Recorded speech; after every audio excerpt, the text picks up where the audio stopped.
Ang biyag ni Lamang.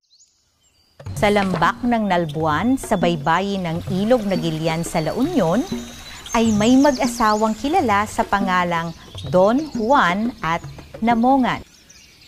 Iro ko, anong gustong kainin at kukunin ko? Gusto ko ng niyog, mangga at saka pinya. Sige, hintayin mo ko at kunin ko. Sige, mag-ingat ka at maghihintay kami dito. Oh, kalikasan! Ibigyan nyo nili ng iro ko!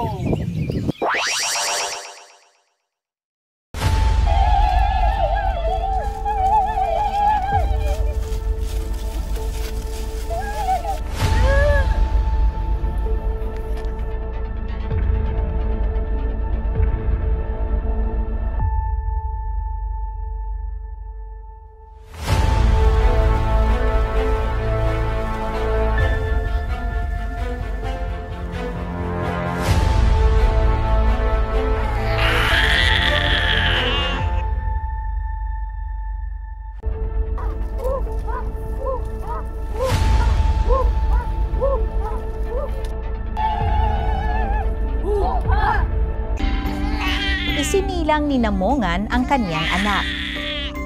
Ang sanggol ay nagsalita agad at siya na ang pumili ng pangalang Lamang at siya na rin ang pumili ng kanyang magiging ninong.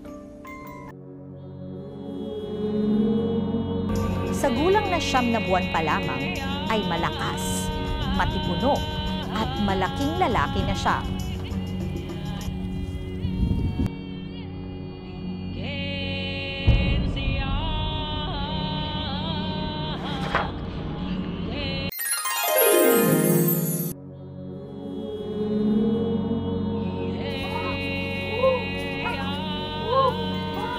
Nang malaman ni Lamang ang masakit na nangyari sa kanyang ama, sumumpa siyang ipag-ihiganti niya ito.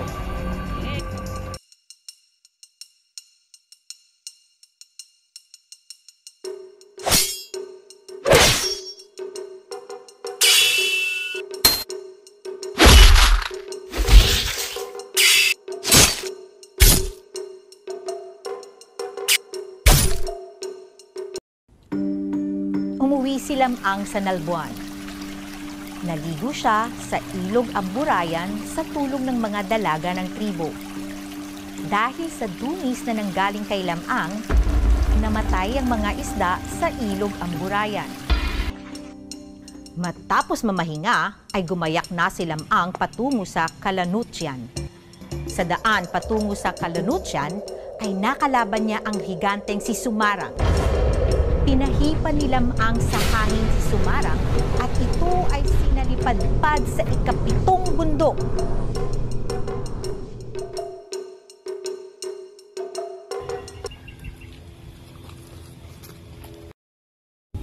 Nais kong pakasalan ang inyong anak. Sige, bilang kapalit sa pagpapakasal sa mahal naming anak, kailangan mo kaming bigyan ng iyong kayamanan tulad ng ginto pilak na katumbas sa kayamanan namin. Walang problema. Matutupad ang inyong kahilingan. Walang problema.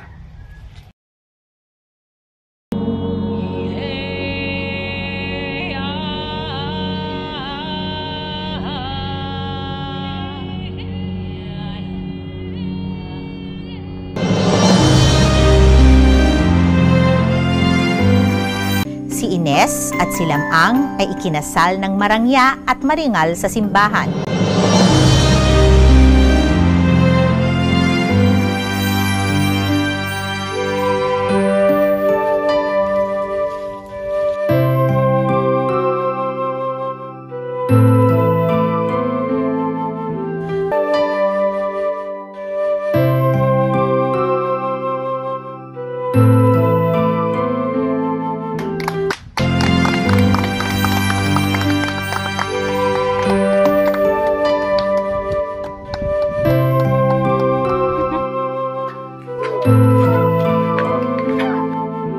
Pagkatapos ng kasalan, bilang pagtupad sa kaugalian ng mga tao sa Kalanutian, kailangang manghuli si Lamang ng mga isdang rarang.